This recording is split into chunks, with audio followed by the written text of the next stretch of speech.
మీకు తెలుసా కేవలం ఒక 500 రూపాయలతో అయితే మనం రియల్ ఎస్టేట్ లో అయితే ఇన్వెస్ట్ అనేది చేయొచ్చు అని అర్థం కావట్లేదు. సింపుల్ మీకు అర్థమయ్యేటట్టు ఎక్స్ప్లెయిన్ అనేది చేస్తాను. వీడియోని మాత్రం అసలు స్కిప్ అనేది చేయకండి. మీరు అనుకున్నట్టు ఇదేం మన ఇన్స్టాగ్రామ్ లో ట్రెండ్ అవుతున్న ఈ లక్కీ లాటరీ అసలు అయితే అస్సలకే కాదు. ఇందులో ఇన్వెస్ట్ చేసినందుకు మీకు క్వార్టర్లీ మీకు రెంటల్ ఇన్కమ్ కూడా అయితే వస్తుంది. సో దీని గురించి అయితే క్లియర్ మీకు అయితే ఈ వీడియోలో అయితే ఎక్స్ప్లెయిన్ అయితే చేశాను. అదే REITs, real estate investment trust. ఇవి కూడా సేమ్ మన మ్యూచువల్ ఫండ్స్ లాంటివే. మ్యూచువల్ ఫండ్స్ ఎలా అయితే మన అందరి దగ్గర నుంచి అంటే ఇన్వెస్టర్స్ అందరి దగ్గర నుంచి మనీ కలెక్ట్ చేసి స్టాక్ మార్కెట్ లో లేకపోతే ఇంకా వేరే ఎక్కడైనా ఇన్వెస్ట్ అనేది చేసి మనకి అక్కడ నుంచి వచ్చిన రిటర్న్స్ ఎలా అయితే ఇస్తుందో, ఈ రీట్స్ కూడా అంతే సింపుల్ గా ఇన్వెస్టర్స్ అందరి దగ్గర నుంచి మనీ కలెక్ట్ చేసి రియల్ ఎస్టేట్ ప్రాపర్టీస్ లో అయితే ఇన్వెస్ట్ అనేది చేస్తుంది.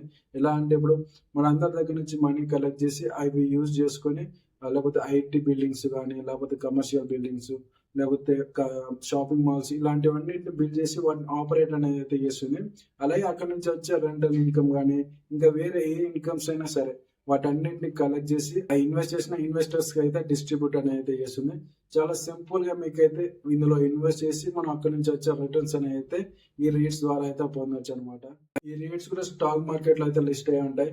మన స్టాక్స్ ఎంత సింపుల్ గా బై చేయొచ్చో ఈ రీట్స్ కూడా అంతే సింపుల్ గా స్టాక్ మార్కెట్ నుంచి బై చేయొచ్చు. చాలా సింపుల్ గా అయితే ఉంటుంది, ఈజీగా బై చేయొచ్చు. అలాగే క్వార్టర్లీ మనకైతే ఇన్కమ్ కూడా జనరేట్ అయితే అవుతుంది ఈ రీట్స్ ద్వారా. మీరు కూడా ఈ రీట్స్ లో ఇన్వెస్ట్ చేయాలనుకుంటున్నారా? అయితే మీకు ఖచ్చితంగా అయితే ఒక డిమాట్ అకౌంట్ అయితే అవసరం అయితే ఉంటుంది. కింద డిస్క్రిప్షన్ లో అప్స్టాక్ సంబంధించిన డిమాట్ అకౌంట్ లింక్ అయితే ఇచ్చాను. అక్కడ నుంచి అయితే మీరు అప్స్టాక్ సంబంధించిన డిమాట్ అకౌంట్ అయితే ఓపెన్ అనేది చేసుకొని ఓపెన్ చేసుకున్నందుకు కానీ మీకు 120 రూపీస్ రిఫర్ అమౌంట్ అనేది అయితే మీకు ఖచ్చితంగా అయితే వస్తుంది. సో దాని తర్వాత మీరు ఈ రీడ్స్ లో అయితే ఇన్వెస్ట్ చేయడానికి అయితే ట్రై అయితే చేయండి. సో మీరు ఇన్వెస్ట్ చేసే ముందు అయితే దీని గురించి అయితే మొత్తం పూర్తి డీటెయిల్స్ అని అయితే తెలుసుకొని ఇన్వెస్ట్ అయితే చేయండి. సో నేను చెప్పాను కానీ ఇంకెవరైనా చెప్పారని చెప్పేసి మీరైతే ఇన్వెస్ట్ అయితే చేయకండి. మీ సొంతంగా మీరు కొద్దిగా అయినా తెలుసుకొని దాంట్లో అయితే ఇన్వెస్ట్ అయితే చేయండి. సో దీన్ని అయితే నేను ఎడ్యుకేషనల్ పర్పస్ అయితే చెప్తున్నాను. మీరు సొంతంగా మీరు దాని గురించి తెలుసుకొని దాని తర్వాత అయితే ఇన్వెస్ట్ అయితే చేయండి. ఏది ఎవరు చెప్పినా సరే మీ సొంత నాలెడ్జ్ తోటి అయితే మీరు ఇన్వెస్ట్ చేయడానికి అయితే ట్రై అయితే చేయండి.